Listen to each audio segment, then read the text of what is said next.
Inselmilkom u nilqakom għal programm ieħor id-dibattitu.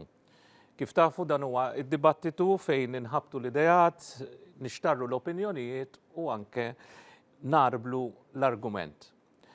Fil-programm tal-lum bi pjaċir nilqa żewġ ħbib tiegħi fuq naħa għandi l-Sur Mario Kutajjar, ex-trade unionista u ex-kap tas-settur anzi tas-servizz pubbliku, aħna nafu bħala ċ-ċivil.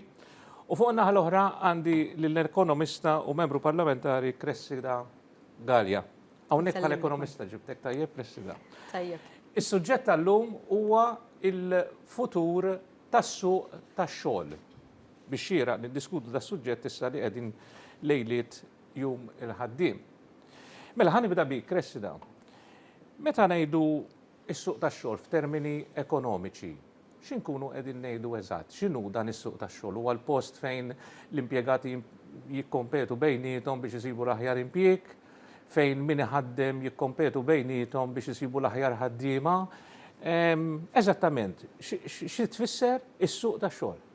Mela, is-suq tax-xogħol huwa l-labor market kif insejħulu bl-Ingliż. Jiġifieri fejn min iħaddem u min irid jaħdem min huwa attiv sabiex isib ix-xogħol jiltaqgħu flimkien u jkun hemm dak li jsejħulu l-bargaining tax-xogħol.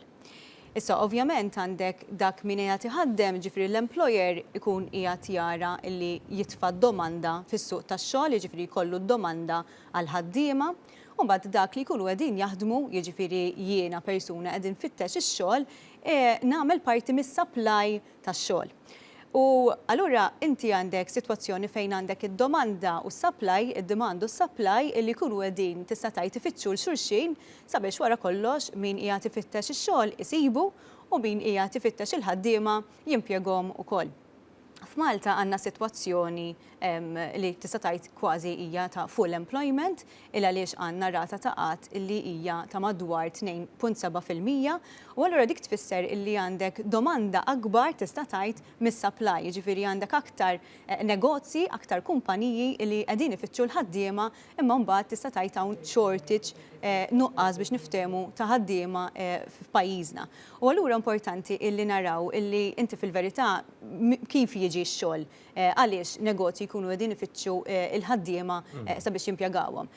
Minħabba tista' tgħid anke politika li jagħmel gvern, x'jiġifieri. Jiġifieri meta inti għandek investiment illi ġejn lejn pajjiż, inti dak l-investiment awtomatikament qiegħed jaffettwa s-suq tax-xogħol. Għaliex inti għandek investiment illi ġej, allura għandek negozji u kumpaniji tista' tgħid li qegħdin jiftħu fil-pajjiż, u allura dawk in-negozji jkunu jridu jfittxu in-nies sabiex ovvjament jaħdmu u jipproduċu jew jagħtu s-servizz illi huma jkunu qegħdin joffru. Minnaħa l-oħra mbagħad għandek il-ħaddiema illi wara kollox ikunu qegħdin ifittxu tista' tgħid kundizzjonijiet kemm fejn tidħol flessibilità kif ukoll fejn jidħol ovvjament l-aspett finanzjarju. Sabiex ovvjament huma jkunu jistgħu jsibu anke dak ix-xogħol illi huwa ovvjament relatat forsi anke mat-taħriġ li jkunu ħadu. Kif ukoll dak li huma jkunu jixtiequ li jkomplu jaħdmu fih sabiex anke javvanzaw fil-karriera tagħhom. Jiġifieri prattikament hija dik id-domanda u s-supply tax-xogħol. Dak huwa li joħroġ suq tax-xogħol. Ma nafx jekk din is-sitwazzjoni taħdimx dejjem, ġifieri qed ngħidlek għax forsi iktar quddiem iridu niżvolġu daqsxejn il-ħsibijiet tagħna dwar meta qed nitkellmu allura issa rridu impjiegi ta' kwalità. U ħafna drabi meta ngħidu impjiegi ta' kwalità qegħdin ngħidu mhux qed nitkellmu fuq kwantità, fuq numri, jiġifieri jista' jiġi investiment barrani li ma jħaddimx ħaddiema llum il-ġurnata, ma jkun qed jikkontribwixxi lill-ekonomija mingħajr ma jinħolqu impjiegi ġodda. Dwar dan inkellmek iktar tard. Ħandur daqsxejn fuq Mario. Mario mill-esperjenza tiegħek fil-union u bħala kap tal-ċivili. Kif tiddeskrivi s-suq tax-xogħol f'Malta? Sinti la mexxejt iċ-ċivil huwa bulk segment kbir tal-ħaddiema Maltin. Ħafna jħarsu leħrejn ir-role model employer. Imma inti kont tmiss ukoll il-privat, is-settur privat u kif daw jintegraw flimkien. Kif tiddeskrivi s-suq tax-xogħol f'Malta? U l-istess esperjenza kienet ukoll meta kont fi trade union, meta konna fil-Workers Union, għaliex għax l-esperjenza turik li kien hemm bidla drastika u enormi minn sa qed nitkellmu fil-bidu ta' snin 2000, ġifieri, meta tlaqt mill-Union, u 13 sena wara meta sirt kap ta' ċivil. Is-swieq ta' xogħol, jien ngħid swieq ta' xogħol, mhux suq wieħed, hemm ħafna swieq ta' xogħol. U inbidlu drastikament, pereżempju jien naf l-ewwel it-teknoloġija jien ngħidu hekk, illum management iħares għal soluzzjonijiet, l-ewwel ma jħares lejn it-teknoloġija, x'soluzzjonijiet tagħtih it-teknoloġija. Kien hemm żmien qed nitkellem tmeninijiet, disajnijiet, meta konna nemmnu li l-teknoloġija se tellef l-impjiegi, fil-fatt ma telfitx impjiegi, it-teknoloġija għaddejja u għaddejja pass maġġel u l-impjiegi ma ntilfux, imma l-impjiegi allura jiddiversifikaw lilhom infushom li iktar il-qoddim forsi nkunu nistgħu nitkellmu allura għandna dik is-sistema l-bilanċ bejn is-sistema edukattiva, x'tagħti is-sistema edukattiva, l-opportunitajiet li jinħolqu, xi kwalità ta' impjiegi jinħolqu. U l-ambjent kollu ta' xogħol, is-suq ta' xogħol li allura huwa l-qofol tal-ekonomija kollha x'diki. Inti għaddejjem taħdem di fl-ekonomija nitalmu ceteris paribus, assuming all things being equal. Nassumu li kollox jibqa' l-istess. Però ma jibqa' xejn l-istess għax il-bniedem huwa unpredictable. Jiġifieri l-affarijiet jinbidlu. U jinbidlu bl-invenzjonijiet, jinbidlu bit-teknoloġija, jinbidlu bl-attitudnijiet tan-nies, jinbidlu bil-gosti tan-nies u jinbidlu b'ħafna affarijiet li jagħtu forma lill-ekonomija li mhux dejjem tibqa' tarafha. Illum l-ekonomija kif se tkun jien naf 10 snin oħra, 5 snin oħra, bl-intelligenza artifiċjali pereżempju, se tkun mibdula kompletament minn dak li nafu llum. Jiġifieri il-passi ejja nitkellmu ċaru tont. Aħna qed nitkellmu f'dawn l-aħħar 140 sena mir-revoluzzjoni industrijali law u ara kemm il-bniedem ilu fid-dinja. U ara l-taqlib u t-tibdil li kien hawn f'dal-perjodu. Dal-perjodu kien inkredibbli. Mill-bidu tal-magni sal-lum li qed nippruvaw nissostitwixxu dawk l-istess magni, mhux qed nippruvaw qed jirnexxielna nbidlu dawk l-istess magni. B'affarijiet robotiċi qed niftehmu mingħajr l-użu tan-nies. Però n-nies xorta qed isibu l-impjiegi, mela allura għandna ekonomija dinamika. Mela, Cressida, fir-realtà allura kif tara li x'inhuma l-isfidi illi għandna bħalissa aħna fis-suq tax-xogħol forsi tagħna wkoll apparti l-impatt tas-suq globali għax aħna parti minnu wara kollox. U jien li xtaqt inkun naf il-fatt li għandna full employment u l-rata ta' tkabbir ekonomiku hija prevista li se tkompli fil-każ ta' Malta għax fil-każ ta' barra mhux kulħadd għandu l-istess aħbarijiet sbieħ għall-futur. Imma dan ifisser li s-suq tax-xogħol se jissaħħaħ jew jista' jkun hemm titjib fl-ekonomija imma is-suq tax-xogħol jibqa' fl-status quo kif inhu llum mingħajr ma jkun hemm avvanzi fih. Ara, ħanibda mill-ewwel parti tal-mistoqsija tiegħek li hija l-isfida. Naħseb jiena l-akbar sfida li qed jaffaċċjaw swieq tax-xogħol internazzjonali tista' tgħid jiġifieri mhux biss Malta, imma hija dik li diġà spjegajt li hija supply shortage. Jiġifieri u partikolarment Malta, jiġifieri li fejn f'sitwazzjoni ta' full employment kif qegħdin Malta, ovvjament l-ekonomija li hija dinamika u reżiljenti u hija ovvjament għadha għaddejja brata maġla u kif inhu previst ser tkompli għaddejja b'dik ir-rata, ovvjament inti toħloq sitwazzjoni fejn għandek l-istess aktar investiment li qed jikber f'Malta, f'pajjiżna jiġifieri u b'investiment tista' tgħid illi jew għandek kumpaniji ġodda li ġejjin minn barra u qegħdin jiftħu Malta, ġifieri l-foreign direct investment. Jew inkella għandek kumpaniji eżistenti li qegħdin jagħmlu investiment fil-kumpaniji tagħhom u allura jkunu qegħdin ikabru anke l-operat tagħhom, allura għandhom bżonn aktar ħaddiema li jaħdmu anke fil-kumpaniji tagħhom. U allura toħloq sitwazzjoni fejn għandek min-naħa tad-domanda li qed tibqa' tiżdied u tkompli tiżdied u mbagħad is-supply u dak li hu. U allura hawnhekk huwa importanti li partikolarment qegħdin fis-sitwazzjoni imma wkoll sabiex naraw illi dak l-indikatur li għandna u l-previżjoni li għandna li l-ekonomija ta' Malta tkompli tikber, naraw li nippreparaw anke għal dik id-domanda illi wara kollox ser tkompli qiegħda tikber. U għalhekk huwa importanti illi millum il-ġurnata u tista' tgħid anke minn kif dejjem għamel anke Gvern Laburista tara illi inti tibqa' tinvesti fin-nies tiegħek u tinvesti fin-nies tiegħek partikolarment anke fil-ħiliet ta' dawn in-nies. Importanti ħafna illi kif ġiġa sar u kien l-ewwel darba li tista' tgħid sar f'Malta kien hemm ċensiment nazzjonali fuq is-suq tax-xogħol, ġifieri fuq setturi differenti fejn rajna l-skills, ġifieri l-ħiliet tal-ħaddiema Maltin u Awċin u dik kienet importanti ħafna għaliex inti tara fejn hemm dawk li nsejħulhom l-skills gap. Ġifieri tara fejn hemm nuqqas ta' ħiliet f'setturi differenti, partikolarment anke setturi ġodda u niċċeġ ġodda ekonomiċi sabiex inti tara illi mbagħad ikun hemm pjan sabiex tara illi dawk il-ħaddiema mbagħad ikunu qegħdin jiġu mħarġa dak li nsejħulu l-upskilling u reskilling min diġà qiegħed fis-suq tax-xogħol, ħalli mbagħad inkunu nistgħu anke nissodisfaw id-domandi l-ġodda li qegħdin ikun hemm fis-suq tax-xogħol. U allura għalhekk huwa importanti li inti tippjana. U naħseb anke relatat ma' dan huwa l-viżjoni Malta 2050. Li hija l-viżjoni li bħalissem fi proċess ta' konsultazzjoni u allura lek inseġġeġ lil kull min qed jarana li għandu xi idejat biex jersal quddiem f'dan iż-żmien fejn wieħed tista' tgħid anke mill-pilastri ta' dik il-viżjoni hija r-reżiljenza u l-edukazzjoni. U hemmhekk fejn titratta anke l-ħiliet tal-iskills. Meta tgħidu reżiljenza xi tfisser? Reżiljenza f'dan il-każ tal-wieħed mill-pilastri tal-Malta Vision, tal-viżjoni ġifieri għal Malta l-2050, titratta mhux biss reżiljenza ekonomika li nafu li tista' tgħid diġà għandna għaliex differenti, xokkijiet differenti u sfidi differenti illi ħabatna wiċċna magħhom, nafu li l-ekonomija ta' Malta baqgħet reżiljenti, ġifieri baqgħet b'saħħitha u baqgħet għaddejja brata maġla. Imma ir-reżiljenza li titratta anke f'dawn il-pilastri hija reżiljenza nazzjonali. Li tara illi Malta tkun indipendenti tista' tgħid minn anke tista' tgħid pajjiżi oħra sabiex tkun tista' tfendi rasa.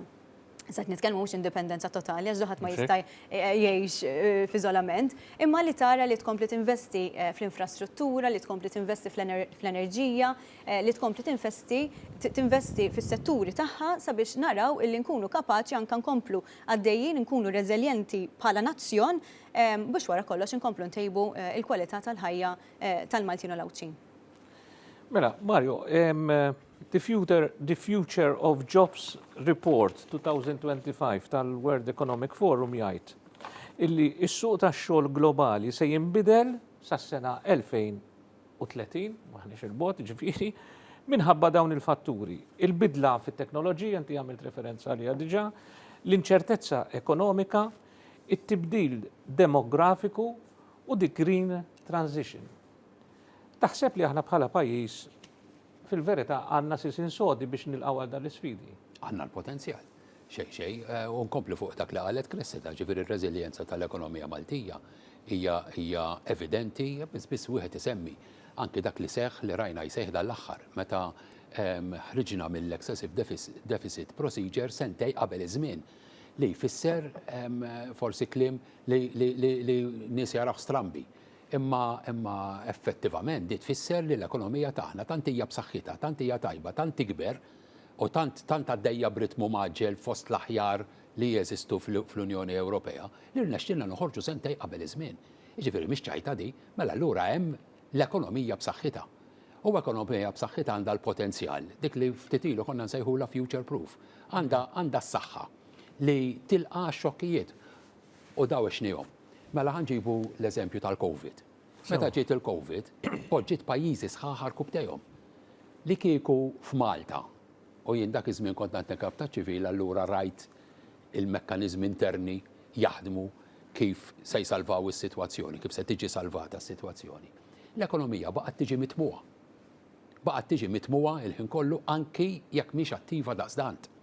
Jiġifieri għaliex għax inti tkun trid tagħti n-nifs il-ħin kollu, li kieku ma jkollokx ekonomija b'saħħitha, dak in-nifs ma setax jingħata li kieku mill-2013 ma ħarġux dawk l-idejat kollha. Sakemm ġiet il-Covid, dawk l-idejat kollha li ġeneraw il-flejjes li jistgħu wkoll jippumpjaw ġol l-ekonomija, kieku dak kollu ma kienx ikun possibbli. Kieku laqqas illum hu possibbli li tagħti dawk is-sussidji kollha fejn jidħol l-enerġija u fejn jidħol dak kollu mhux biss issa qed nitkellmu li ikun hemm livell tal-għajxien aċċettabbli u ma nitilfux minnu, imma biex l-ekonomija tibqa' dejja u tibqa' tinvesti fiha nnifisha. Jiġifieri jien ngħid li l-2030 hija data li l-om jitkellmu dwarha fuq fejn suppost l-intelligenza artifiċjali tisplodi u joħorġu ħafna affarijiet ġodda. Jien dawn l-affarijiet ma naħsibx li jisiru bid-dati. Ġifieri inti għaddej aħna niftakru, jiena u int niftakru għażgur, il-fax tiġi inventata u l-fax tiġi mormija. Qed tifhem issa dik kienu jgħidu isma' di issa tanti tajba li tista' invenzjoni kbira, tanti tajba dik kienet għadha bit-telefon ta' ġifieri, li tanti tajba li tista' tiffirma kuntratt dak il-ħin u n-negozju jibda. Qed niftehmu llum il-ġurnata tista' tibla formula aħna fi żmienna ġifieri meta kont fiċ-ċivil, għadni fiċ-ċivil. Biex tiffaċilita, enta xumbat hemm il-burokrazija wkoll, biex tiffaċilita 22 formula kien hemm biex tiftaħ, niżżinni għal formula waħda.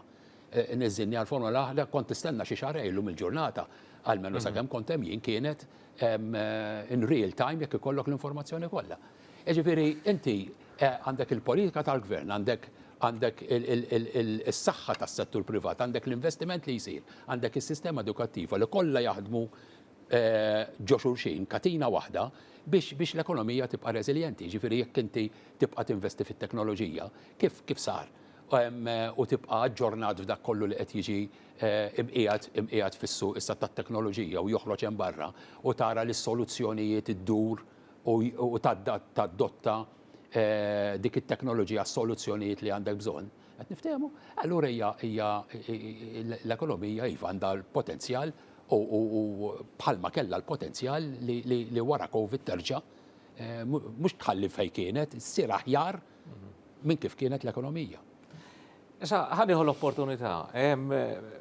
Inti kont wieħed min-nies li daħħalt, introduċejt sistemi ġodda fil-ċivil u introduċejt it-teknoloġija fejn hemm bżonn. Ġifieri llum kulħadd jaf għandek is-servizz.com, ġifieri mill-kumdità ta' darek jgħid .gov, għax .com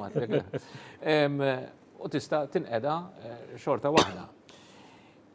Da jfisser illi il-servizz pubbliku huwa overcrowded, ġifieri tara hekk tara hekk jew kulħadd għandu ġifieri minkejja l-avvanz teknoloġiku fil- Le, anzi l-avvanz teknoloġiku abbraċċajnieh. L-avvanz teknoloġiku jien niftakar li fl-ewwel snin tal-2013 isu sa l-2019 isu xi ħaġa hekk, konna diġà investejna 250 miljun fit-teknoloġija mal-gvern. U dak tagħna l-opportunità li noħolqu service.gov. X'inhu service.gov? Service.gov huwa ċenil ieħor governattiv. Inqlajt mis-sistema kollha, dak kien it-trikk kollu, inqlajt mis-sistema, inqlajt mill-burokrazija, ħloq xi ħaġa ċatta li ma toħodlokx ħafna daqsxajdulu, investejt fit-teknoloġija u allura taħt saqaf wieħed tista' tipprovdi mal-2000 servizz. Fejn qatt kienet. Qed tifhem, issa dak huma u għaliex saret di, għaliex għamilniha għax il-gvern irid jagħti l-eżempju ta' kif isiru l-affarijiet. Daħħalna l-flessibilità. Illum nitkellmu ħafna fuq il-bilanċ bejn il-ħajja u x-xogħol. Flessibilità totali fejn jidħlu l-impjiegi governattivi. Għaliex? Għax inti biex iżomm in-nies, għax inti n-nies qed tinvesti fihom. Meta tinvesti fihom ma tridhomx jitilulek, titiżommhom bl-affarijiet li hemm bżonn. Illum il-ġurnata, mhux illum biss imma illum il-ġurnata nitkellmu ħafna fuq il-bilanċ bejn il-ħajja u x-xogħol. Ħanagħmel brekit. Anki 140 sen ilu kienu jitkellmu fuq il-bilanċ bejn il-ħajja u x-xogħol. L-ewwel ta' Mejju li se niffesteġġew għamilt referenza għalih int. Beda biex ikonna ġurnata ta' xogħol ta' 8 sigħat. U dik ma tfissirx biex naħdem inqas, imma biex ikolli ħajja ta' bniedem sura ta' nies. U ħajja ta' bniedem u jkolli ħajja tiegħi li nixtieq ngħix. Illum l-istess argumenti qed ikollna, imma f'ċirkustanzi differenti. Mela, l-istess rapport tal-World Economic Forum jgħid li it-twessieħ tal-aċċess diġitali għax huwa previst li jkun hawn iktar aċċess naturalment. Se jġib li kbar bidliet fis-suq tax-xogħol, l-AI, robotics and automation, energy generation. Imbagħad hemm fatturi oħra bħall-logħli tal-ħajja u l-economic slowdown u t-tibdil fil-klima li wkoll se jimpattaw fuq il-ħolqien tal-impjiegi.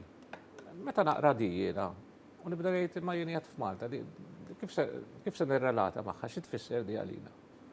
Fil-verità, għalhekk irdu nippreparaw għalija għaliex ovvjament dawk li semmejt inti huma kemm sfidi u kif ukoll opportunitajiet illi wieħed jista' jara u allura importanti illi nkunu proattivi iktar milli reattivi. Ġifieri li naraw illi l-isfidi li hemm illi diġà nafu bihom bħal tibdil fil-klima kif semmejt inti naraw illi nkunu f'pożizzjoni illi nkunu f'pożizzjoni adattata ħanejdu hekk ħalli dawk l-isfidi li joħorġu mit-tibdil fil-klima nkunu nistgħu nilqgħu għalihom.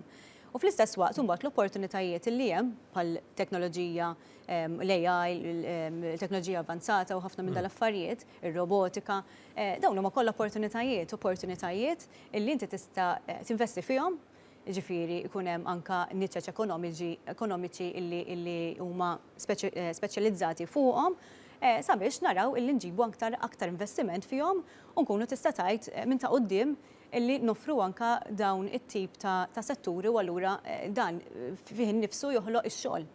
Għaliex kif ġiġa spjegajt, inti meta inti għandek l-investiment, dak tfisser illi awtomatikament hemm impatt fuq is-suq tax-xogħol u anke d-domanda li jkun hemm anke min-naħa tan-negozji. Allura importanti li tippjana għaliha. U nerġa' nagħmel referenza lura f'dan il-każ għal Malta Vision 2050. Il għaliex dik hija wara kollox il għaliex aħna din nagħmlu anke din il-viżjoni illi teħodna sal-2050. Għandek il-KPIs li joħorġu minna ġifri l-indikaturi li naraw illi mixin mal-miżuri li se jkunu għedin jiġu identifikati sal-2035 u mbagħad hemm sal-2050 sabiex mbagħad nilħu targets illi hemm f'din il-viżjoni. U din il-viżjoni bażikament titratta tista' tgħid anke dawn l-isfidu u l-opportunitajiet illi hemm.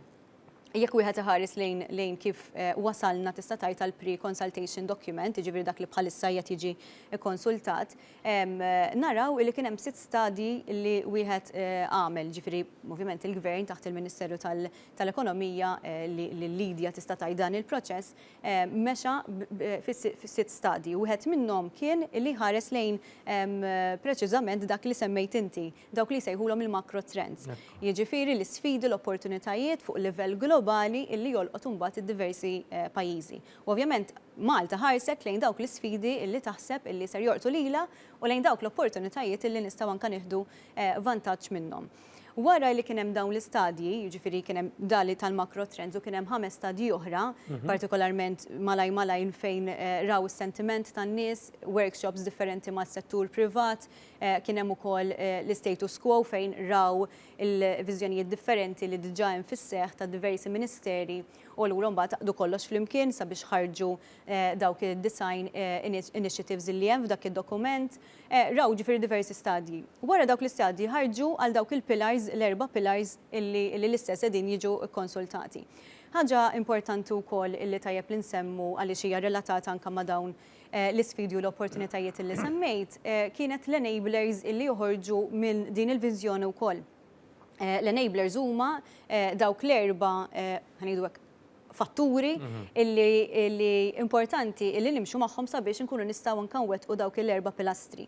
Wieħed mill-enablers huwa id-digital transformation u l-AI. Jiġifieri li naraw illi f'kull pilastru, f'kull settur li tista' tgħid tal-ekonomija ikun hemm l-enfasi sabiex ikun hemm din id-digitalization, id-digitalizzazzjoni illi qegħdin naraw li fil-verità diġà bdiet fis-seħħ kif spjega tajjeb Mario ma wkoll illi naraw li nkomplu ikun hemm dik l-automation f'diversi setturi għaliex wara kollox dik tfisser illi qegħdin anke nimxu ma' żminijiet għaliex wara kollox din mhijiex xi ħaġa li qed tipprova tagħmel Malta biss imma id-dinja kollha. U allura importanti illi nkunu kompetittivi, jiġifieri jekk ma nagħmluhiex aħna naqgħu lura u tfisser li s-suq Malti tista' tgħid illi jbati. U allura tbati l-ekonomija u jbatu anke n-nies għaliex l-ekonomija tista' tgħid hija fundamentali għal mbagħad id-deċiżjonijiet u l-politika illi jieħu l-gvern minn aspett anke ta' miżuri soċjali u ambjentali li jkun hemm. Jiġifieri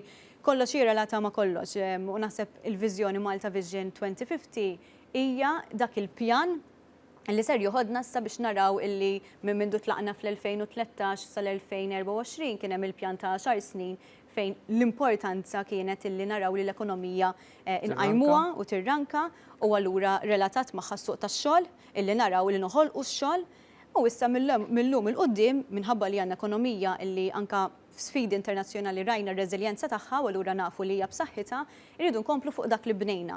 U allura importanti li issa dan il-pjan joħodna l-pass li jmiss li hija l-kwalità tal-ħajja aħjar u suq tax-xogħol illi joffri issa anke kundizzjonijiet u xogħol li huwa aktar sostenibbli u aktar illi jagħti l-flessibilità illi anke tkellem fuqha Mario u affarijiet oħra illi wara kollox qegħdin inħarsu lejhom fl-avvanz illi għaddejjin minnhom anke fuq livell globali.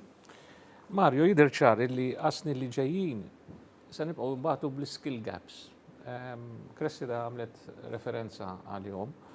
Fil-fatt, skont dar rapport jgħid li hemm bżonn ta' taħriġ sinifikanti f'dawk li huma ħiliet għaliex huwa stmat li kważi 60% tal-impjegati se jkollhom bżonn taħriġ biex isir upskilling jew reskilling. Issa, jiena qed noħodha di, all right, upskilling u reskilling nipretendija li jisibuha fuq il-post tax-xogħol. Imma is-sistema edukattiva tagħna qed toffri t-taħriġ meħtieġ biex ikonna daw il-ħiliet li għandna bżonn għal jobs ta' għada, jew inkella aħna se nibqgħu għaddejjin bil-viżjoni 2050 u ngħidu għandna dal-pilastri u għandna daw il-KPIs u rridu naslu fuqhom, però mbagħad se nsibu shortage fin-nies adattati biex jidħlu għal dal-opportunità. U allura jkollna nġibu l-ħaddiema barrani u jgawdu l-barrani minflok il-Maltin. Daw tiġà għaddejna minnhom ta'. Meta daħħalna il-computers, kien hemm bżonn upskilling kullum kien. Jien niftakar l-istamperiji, pereżempju, l-Union kellna l-istamperija. Meta qed tifhem, ġifieri daw rajnihom iseħħu qudiemna dak kollu upskilling. Issa hekk il-sistema edukattiva, ġifieri, mela l-ewwel net kif għattajjeb inti. It-taħriġ irrid ikun investiment ta' min ħaddem. Jiġifieri dak dejjem. Dak irrid ikun investiment ta' min ħaddem għaliex għax huwa tajjeb ħalli jżomm jibqa' kompetittiv fis-suq. It-tieni ħaġa huwa tajjeb ukoll għax ikun jista' jinvesti iktar ma jagħmel li iktar ikun jista' jinvesti fih innifsu u jtejjeb il-prodott tiegħu u jżomm il-vantaġġ ekonomiku tiegħu fis-suq. Imma jekk aħna inħarsu mbagħad lejn is-sistema edukattiva, dik hija l-isfida ta' dejjem mhux hekk. Ġifieri l-isfida ta' dejjem hi li l-edukazzjoni tagħna tkun tirrispondi għal ħtiġijiet tal-pajjiż li mhux dejjem ikun il-każ. U naħseb huwa l-isfidi ta' kull edukatur li ta' kull istituzzjoni edukattiva, inkluż governattiva, li żomm ruħha ġurnata u tħejji jien naf studenti u sa qed nitkellem biss mhux fl-skills biss ta' anki fil-mod kif inħarsu lej l-affarijiet. Jiġifieri li l-istudenti kollhom iktar aċċess fejn jesprimu ruhom, il-mod kif jesprimu ruhom, il-ħin kif iqattawh. Jekk għandek x'tagħmel wiċċek il-ħin kollu mal-kodba jew inkella attività. Jiġifieri għaliex għax inti biex toħroġ bl-idejat u biex taġġorna u meta qed nitkellmu fuq żvilupp tat-teknoloġija, qed nitkellmu fuq idejat, qed nitkellmu fuq kunċetti. Mela allura l-idejat iridu jiġu mingħand in-nies għax da kollha l-magni ma jivventawx lilhom infushom. Qed niftehmu ġifieri da n-nies, mela aħna stess iridu nkunu innovattivi. L-Università u l-MCAST ovvjament iridu ħejju n-nies issa mhux li toħroġ minn hemm lest għax il-bniedem mbagħad imma almenu jtuk il-bażi akademika, l-bażi b'saħħitha li permezz tagħha tista' tkompli tibni fuqha wkoll. U allura mela għandek il-post tax-xogħol, għandek is-sistema edukattiva u għandek l-individwu nnifsu. Mela inti s-sistema edukattiva tistiednek biex inti tiftaħ il-bibin tiegħek stess għall-opportunitajiet. Fil-waqt li l-ekonomija qed titfalek l-opportunitajiet quddiemek. Inti tiftaħ il-bibin tagħhom.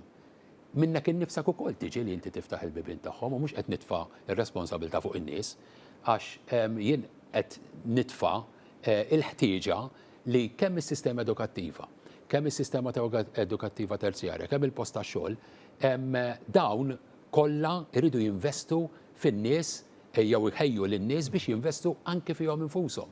Għax inti għal xejn tagħmel jien naf taħriġ fuq il-post tax-xogħol pereżempju, però l-ħaddiema mhumiex motivati minħabba ara kif jidħlu l-affarijiet ġew xulxin, minħabba r-relazzjonijiet bejn il-union jew il-ħaddiem u l-management u jgħidlek jienx nitnellaħ jagħmelu qed niftehmu meta nixba nitlaq qed tifhem. Jiġifieri daw hemm ħafna affarijiet għalhekk qed ngħid isma' fejn jesprimu ruhom in-nies naħseb għandna bżonn iktar fejn in-nies intuhom l-ispazju tagħhom biex minn meta jkunu żgħar. Imma all in all, l-skills gap dejjem se tibqa', xiwieru ma nistennewx li se toħroġ jinnaf l-teknoloġija se tagħmel xi riċetta li permezz tagħha di aħna nkunu lesti għal kollox, l-upskilling se jsir u se jkollu bżonnu dejjem u f'kull ħin jekk irridu nibqgħu aġġornati. Il-mument li tieqaf ta' lura anke jekk tibqa' fejn int, għax ħadd ieħor se jibqa' dej. U t-teknoloġija jinnaf illum jitkellmu fuq l-Estonja, jitkellmu fuq diversi postijiet li jaqtfu fejn tidħol it-teknoloġija jien ngħid li aħna maħniex qegħdin lura. Jien ngħid li aħna maħniex qegħdin lura u l-affarijiet juru li maħniex qegħdin lura. Imma ovvjament aħna gżira ċkejkna. L-unika riżors li għandna huma n-nies u l-investiment tagħna jrid ikun fin-nies. Mela, Cressida, b'daw il-previżjonijiet li qegħdin jgħidu ġifieri ħassieba u ekonomisti globali, aħna jista' jkollna verament jobs ta' kwalità, ġifieri bħalissa kulħadd jitkellem għax iridu l-ħajja l-kwalità. Inti stess għat li issa wara 13 sena li ħloqna l-ġid u kabbarna l-kejk tal-Pariż, issa imiss li immorru għal qabża li jmiss u nitkellmu fuq il-kwalità tal-ħajja, l-kwalità tal-impjieg. Imma meta ngħidu kwalità tal-impjieg għal-lej person minn qed jismana hawnhekk xi fisser da? Ħafna drabi jgħidlek jiena kwalità ta' impjieg irid illi ikolli iktar ħin għal-leġer u għal-familja, ifisser li l-kondizzjonijiet tax-xogħol ikunu raġonevoli, ifisser li l-paga tiżdiedli. Daw nistgħu nagħmluhom, daw jistgħu fil-verità iseħħu. Ara, fil-verità, inti meta inti għandek sitwazzjoni fejn bħala pajjiż issa ħanitkellem, f'sitwazzjoni li għandek pajjiż illi l-ekonomija kibret b'dak il-mod, inti għandek iktar flessibilità issa biex anke l-gvern jażel x'tip ta' investiment irid lejn il-pajjiż. U hemmhekk fejn inti tibda tagħmel imbagħad impatt anke fuq is-suq tax-xogħol. Illa għaliex meta inti għandek politika fejn inti qed tattira tip ta' investiment u mhux ieħor, awtomatikament inti tkun qed tbiddel mbagħad anke is-sitwazzjoni fis-suq tax-xogħol. Għaliex? Għaliex jekk inti qed tattira ħanġib eżempju, setturi lejn pajjiżna li huma affukati fuq l-AI, biex nġibu eżempju, inti awtomatikament tfisser li id-domanda fis-suq tax-xogħol hija għal dawn il-ħiliet u mhux dawn. U allura l-edukazzjoni fejn tirrispondi, illa għaliex importanti kif spjega tajjeb Mario li l-edukazzjoni timxi id fit tista' tgħid anke mas-suq tax-xogħol, jiġifieri d-domandi li ħirġin mis-suq tax-xogħol, u importanti li tipprepara wkoll l-istudenti tagħha, jiġifieri billi toħloq anke korsijiet differenti illi twassal mbagħad sabiex dak l-istudent x'in joħroġ fid-dinja tax-xogħol ikollu l-ħiliet neċessarji biex ikun jista' jaħdem f'settur u mhux f'ieħor, u allura għalhekk huwa importanti li inti tara illi għandek ħiliet illi jkunu qed jissodisfaw id-domandi l-ġodda. U bihom inti wara kollox tkun qiegħed anke tagħmel effett fuq it-tip ta' xogħol, fuq il-kundizzjonijiet ta' xogħol illi għandek. Illa għaliex aħna ma ninsewx anke minn aspett ekonomiku, inti x'effett għandu fuq il-kwalità tax-xogħol, jiġifieri fuq il-kondizzjonijiet, fuq il-pagi li ħallas. Inti meta inti għandek sitwazzjoni fejn jiena bħala negozju qed infittex il-ħaddiema u mhux qed insib, awtomatikament inti ħattejjeb il-kundizzjonijiet biex inti tippruva tattira l-nies li għandek bżonn biex topera.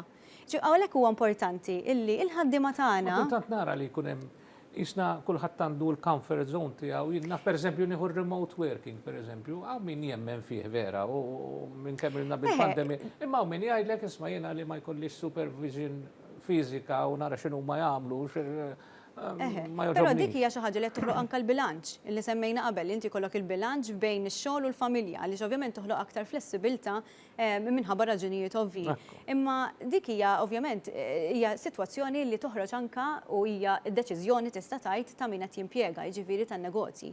U bħalma semma tajjeb Mario, il-ħiliet illi tagħmel fiċ-ċejt illi inti l-ħaddiema tiegħek ikomplu javvanzaw fil-ħiliet tagħhom u jkomplu jaraw illi qegħdin mhux jaqgħu lura imma mixjin ukoll mal-iżvilupp illi għaddej fil-kumpanija li qegħdin fiha, importanti li tiġi anke mill-impjegat, mill-min qed jimpjega, illi jara illi joffri opportunitajiet sabiex il-ħaddiema tiegħu komplu jiġu mħarġa.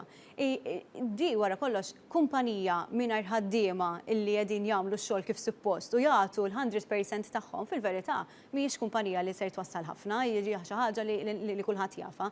Inti meta inti għandek ħaddiem li qed jagħti l-110% tiegħu illa li jaf li qed jiġi smat, kemm minn aspett ta' kundizzjonijiet, kemm minn aspett ta' pagi, hija xi ħaġa li inti mbagħad ovvjament qed tagħmel effett fiha nfisha.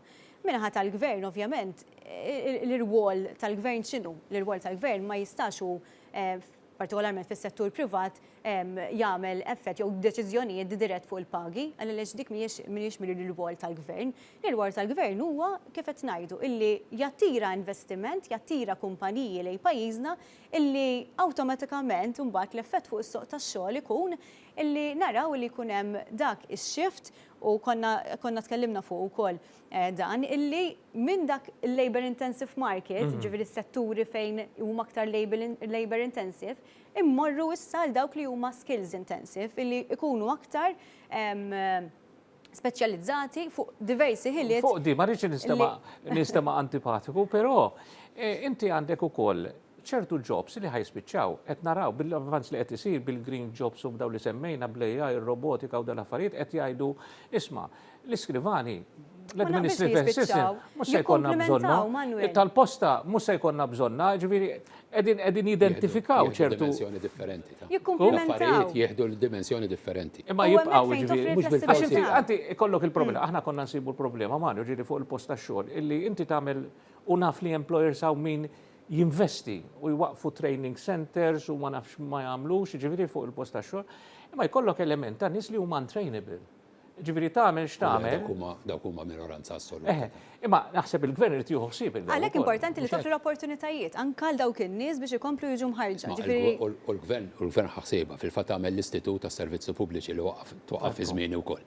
Ġifieri u sar appuntu biex iħarreġ u sar appuntu biex isib is-sistemi, l-aħjar sistemi għas-servizz pubbliku, ġifieri fil-fatt għalhekk jismu Istitut għas-Servizzi Pubbliċi, għax għandu kollox maquġġa fih ir-riċerka, eċetera, u t-taħriġ. Ġifieri il-gvern.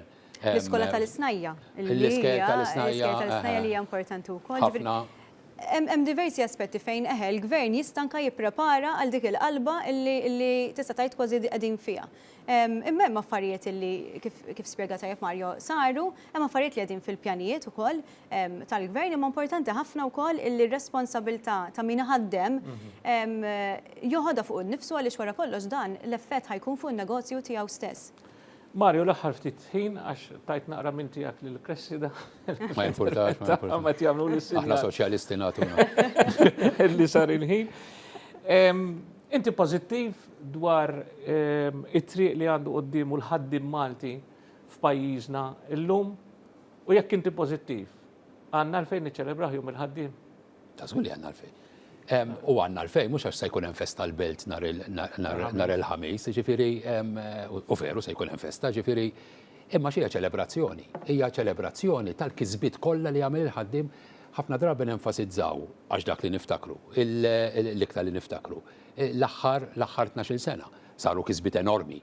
Ġifieri jien niftakar anke fejn jidħol l-attitudnijiet jew kemm in-nies qegħdin fiċ-ċentru jew mhux fiċ-ċentru li tiswa ħafna. Jien naf meta kont segretarju tal-Gabinett, bħala kapitat ċivil kont ukoll segretarju tal-Gabinett, waħda mill-isbaħ esperjenzi tiegħi kienet meta kien hemm persuna li kienet ilha tiela u niżla qrati snin twal, sawħansitra marret il-European Court, għax bidlet is-sess u ma rridux ibidlu l-reġistrazzjoni ta' twelid. Telat qudiem il-Gabinett immedjatament fl-2013 u laqqas damet 5 minuti qudiem il-Gabinett għax għaddiet with flying colors. Dak kollu li damet tiġġiela tal-jeħ snin ingħata 50 minuti. Dak u Gvern Laburista u għadni sal-lum kważi nemozzjona ruħi li qiegħed preżenti qed tinkiteb l-istorja u tara n-nies jerġgħu jidħlu fiċ-ċentru tal-attività tal-gvern, mhux is-sistemi, mhux il-proċeduri, imma n-nies infushom. Għax inti li ma ħallejtx il xi ħadd jirreġistra tibdil, ifisser li ħallejt il-proċeduri jekk m'għandawk, li ħallejt ir-reġistrazzjonijiet, li ħallejt il-proċessi jekk m'għandawk. Il-Gabinett Laburista poġġa lin-nies fin-nofs. U fil-ħidma tiegħu kollha dal-gvern, f'daw l-aħħar snin, poġġa reġa' in-nies fiċ-ċentru tal-ħidma kollha tiegħu. Kieku m'għandniex dan kollu, kieku għadna qed niddiskutu affarijiet li konna qed niddiskutu qabel l-2013. Jien anzi nissogra ngħid li dax niftakru daw l-aħħar ftit. Il-Partit Laburista sa mill-bidunet tiegħu kien il-katalist tal-bidla f'dan il-pajjiż. Kull bidla sinifikanti li saret fil-pajjiż, ekonomika, soċjali, bla dubju, kollha saru min għamel jinnaf paga minima nazzjonali biex ma jiġu sfruttati n-nies. Jinnaf il-servizz tas-saħħa b'xejn, l-opportunitajiet li nfetħu bis-sistemi edukattivi. Min ġabhom daw? Il-welfare state. Il-welfare, min ġabhom daw l-affarijiet? Jiġifieri jien laqqas insemmi, laqqas nipprova nqabbel ma' ħadd ieħor, qas insemmi lil ħadd ieħor m'għandix għalfejn. Għax il-vetrina li għandu l-Partit Laburista hija vetrina ta' kisbiet li mhux biss tatik li tiċċelebra l-ewwel ta' Mejju, imma tagħti il-patent, tagħti it-timbru lill-Partit Laburista li hu biss jista' jiċċelebra l-ewwel ta' Mejju, u mhux hekk biss imma n-nies Laburisti u mhumiex fl-ewwel ta' Mejju jridu jirriflettu li l-affarijiet li għandna ma nistgħux naħduhom for granted, l-affarijiet li għandna ħdimna lihom. Imma fl-istess ħin qed niċċelebrawhom fl-ewwel ta' Mejju. U fl-ewwel ta' Mejju nħarsu l-qudiem għal dak kollu li se nħabtu wiċċna magħhom għax sfidi se jibqa' jkun hemm.